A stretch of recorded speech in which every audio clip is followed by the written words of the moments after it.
What's good with it, man? Yo, what's good? What's good? We got in front of the camera right now and Kodak blow up. Shit, it's Esteban. Young E-Man, you know what I'm saying? Frank with Dior. Both of that. That's what's up. Yeah, y'all was just telling me, y'all all be doing stuff, you know what I'm saying, when it comes to this music stuff. I was like, yo, your artist is? He's like, yeah. Like, oh, we gotta have to link up and do something, you know what I'm saying? Yeah. More talent out here, you know what I'm saying? Way more talent. Hell yeah, bro. Hell yeah. Shout out all the niggas that's really doing this shit. Like, really out here trying to do it. Like, By any means. Any means, bro.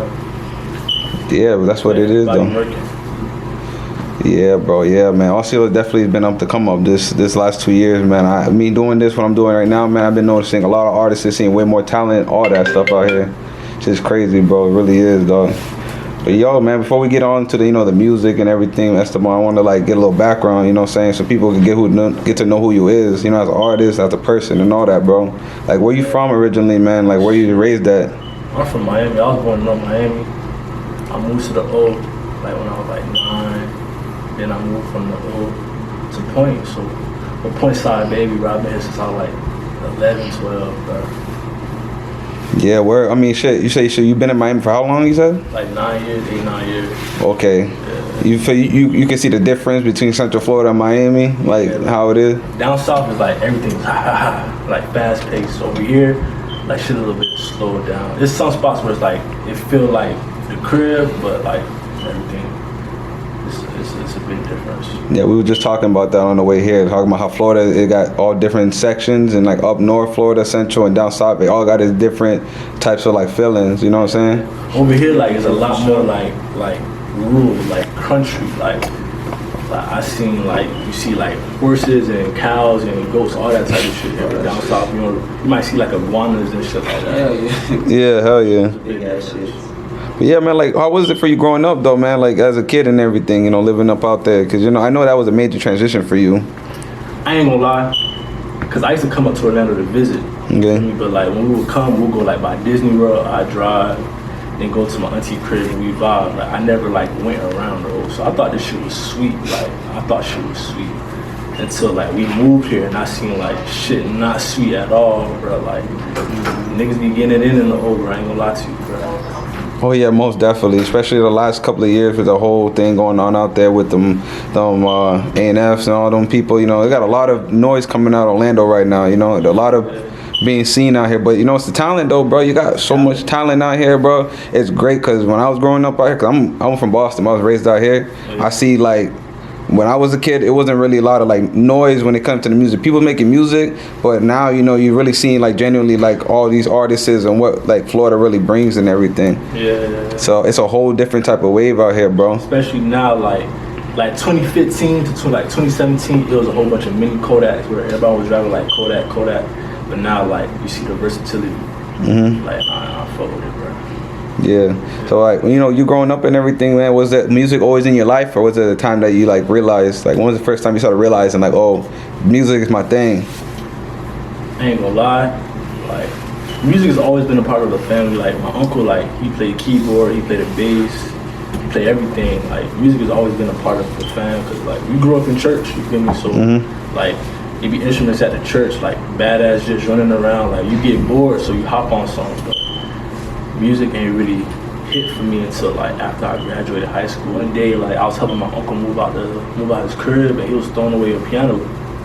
I said, "Fuck that shit! I'm gonna grab that shit." And like ever since then, I got raw with the keys. And then later on, like my brother started making beats. My brother and him, and like these boys, they was making music. So I just started rapping with them boys like 2-3 years ago. That's what's up. Like, when you like realize, you got the piano and everything, like when was like your first interaction of like actually like, okay, I'm about to get in the studio and actually make a song, like an official song? Like, how was that for you? I ain't gonna lie, that shit was trash, bro. I'm gonna keep it a buck with you, bro. All them fuck niggas was like, oh, this shit hard. Niggas in the studio like, this shit hard. That shit was trash, bro. But from that moment, I knew like I could do it. Honestly, it was hard just to see him, go out there and like put himself on the mic, you know what I'm saying? Yeah. That's what I seen was hard. I didn't really, you feel me? That was his first song, so we had nothing else to compare to. You feel Like, what was the studio like? Like, was it somewhere, somebody's house? Was it in a real? It was right here. Like, Oh. the first couple songs I did here, I ain't gonna lie, it was kind of straight. But like when I went to the studio, like it was a whole different vibe. Yeah, it's always like that though. You know, and I tell people this. You know, when it comes to like music, in anything though, like you want to pay for what you want. Like if you're gonna pay, for example, some studio time, depending who the people is, because you might meet somebody that's fire, that's throwing some studio time for the low. But 9 times out of the 10, you pay for what you get. You know what I'm saying? So, like when you get into a studio that's probably 200 plus, you know what I'm saying? Like 150 an hour. You know, it probably comes with the qualifications of you're probably gonna get a good sound out of it. You're probably gonna find your sound or what it is as an artist, and that goes for anything you do in life. You know, you want to invest in what you're doing as an artist. So when you was doing that as an artist, like you first got into the studio, did you like say like, okay, I'm gonna test out going to other spots, or were you just strictly like, okay, I'm gonna try to work on my craft as by myself?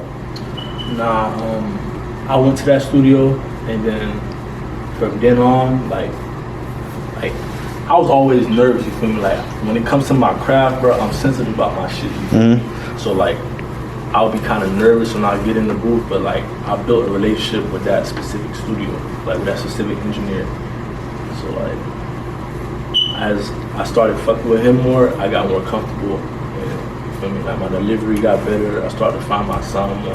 I go to any studio now and I just like do what I gotta do, but like in the beginning stages, I was just fucking with him. Shout out Zach at 212. Oh God, shout out Shout out Zach. 212, bro. God. How did you feel when you first heard yourself on it? I know you said you sounded trash, but you didn't have like an inspiration, like damn, I gotta jump in the studio I'm not again. gonna lie, at that moment I was like, oh, this shit hard. We was all in the studio vibing, but like I look at videos of that day, and that was this day 2 years ago. Matter of fact, exactly 2 years ago. On this That's day. crazy. Like, I look at videos, I listen to the song, I'm like, bro, y'all niggas green as hell for that shit, bro. Like, that was had me doing bullshit.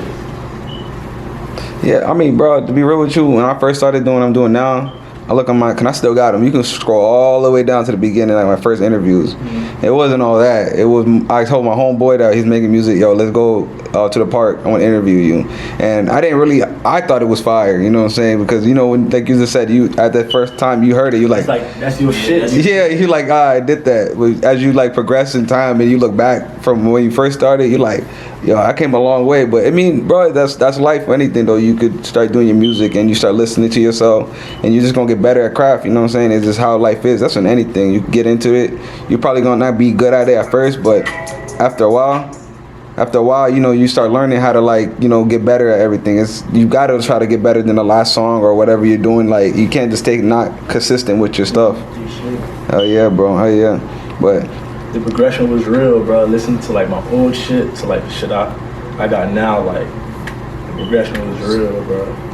Shit's Like, yeah. that's what it is, though, bro. That's good, though, that you can see yourself, you know, progressing and, you know, flourishing from where you first started. And not a lot of people like look at that, you know, they don't really be like trying to perfect their craft. They hear one thing and they're content with it, you know. They're like, damn, that's it. I'm good with it, you know. Never be content, bro. Yeah, but yo, man, like as an artist, bro, like what advice could you give yourself? Like if you when you first started, what kind of advice would you give yourself when you first began? Bro, For any artist that's starting now. First quarter, bro, don't listen to nobody, bro. Like, you can listen to niggas who are musically inclined, you feel me? Like, I can't say don't listen to nobody's opinion, bro, because there's people out here who really know music, you feel me? But, like, as far as that, like, besides that, like, bro, do your shit, bro, and just keep going at what you know you can do. Like, you should. Like, people's opinions, bro, like, matter. it's gonna fuck you up, like, unless you really should. Another thing is be strong, you feel me? Be able to take constructive criticism. That's the main one too. That's a real good fact and point that you brought up right there. When I first started, bro, niggas would tell me, I'm like, nigga, fuck you, nigga. You don't know what you're talking about, bro. But like, once I started listening to people's criticisms and like building on them, I seen the progression, bro. I seen that shit, bro. Yeah, because that's one thing a lot of people do not want to hear. I mean, they feel like, oh, I got it on the point, that construction criticism, that really be helpful. It's hard though, bro, because, you know, when you get to a point, a lot of people take that shit serious. So when somebody's trying to help you out, you know, and in the beginning, you know, people be like, it discourages them to start doing their thing. But, you know, I try to tell artists and people that do stuff like, yo, get into your music. You know what I'm saying? You're gonna have people to tell you. You know, you gotta know when somebody's being real with you or not. You know, off rip. A hater gonna be a hater, and somebody that care about you, like your homie, whoever it is, they gonna tell you the truth. You know, regardless. You know what I'm saying? Even if it's like encouraging at the very moment. You know what I'm saying? They meant it in a good way. But you know that constructive criticism, that's real key to like when it comes to being like an artist, because a lot of people don't want to hear that. You know what I'm saying? But that's something that's gonna help you out in the future. You gotta hear it, bro. If you're serious about this shit, you gotta take constructive criticism. Another thing is, I say this is the number one thing, bro. Be real to yourself.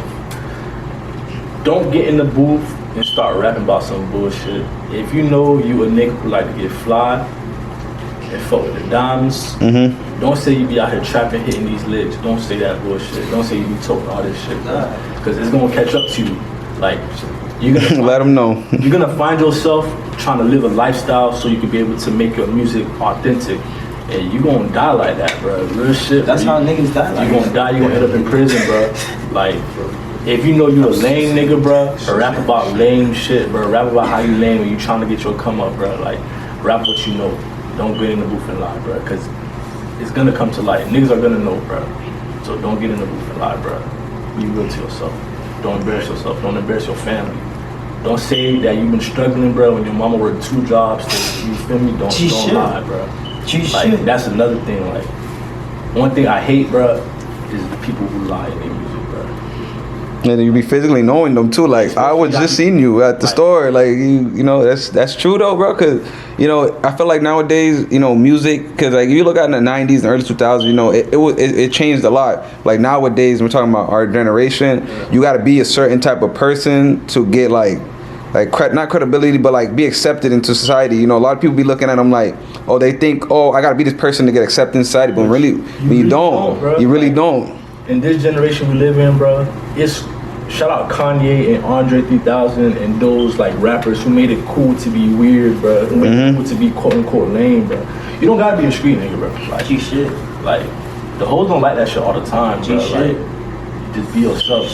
This generation is making it good, making it cool, making it comfortable to be yourself, bro. So just be yourself. Don't do no extra shit, bro. You're gonna lose your life like that. You're gonna lose your life and your freedom like that. Trying to make yourself look like a street nigga to impress another group of niggas, bro. You gonna lose yourself too, That's yeah. gay. You gonna lose yourself. That's lame, bro. That's lame as That's fuck. lame, bro. Don't do it to yourself, bro. Please don't do it to yourself. Yeah, we seen that a lot throughout the years already. And a lot of you know people that's been on through the internet, like a lot of celebrities, a lot of people that's coming up. That's on, you know, that hopefully it changes in time. You know, because everything's like a wave. Hopefully this techno life comes through and people just want to hang out and be cool. Because right now everybody just want to go outside and be that person. It's like, damn. 30s and tote all this stuff for no reason. Like, you just got a gun to have a gun, bro. Like, you ain't shit. Like, you gonna fuck around, do some shit, and then boom. Sit down and just be like, damn, you're gonna think about it. Like, damn, I shouldn't. You might attract niggas that don't do some shit. For real. Exactly, bro. Like, That's one thing too. Like, I was watching a show and somebody was talking about the music that you attract. Somebody, like, I think it was 50 Cent. It was talking about 50 Cent when he first came out. You know, he would go to different states and like as a gangster rapper, you know, they go to a different state. They gonna want to test your temperature. You know, regardless. You know, a nigga want to test your temperature because that's what they're bringing out. You know, that's the type of energy you bring out. You know what I'm saying? So even like you was just saying, you know, that can get you either in prison or God forbid killed. You know what I'm saying? Because that's what's 9 times out of 10 is gonna happen when street niggas from another state see you, or does not even have to be street niggas. You know, niggas in general that they just want to test your temperature. something to prove. That shit's hard, bro.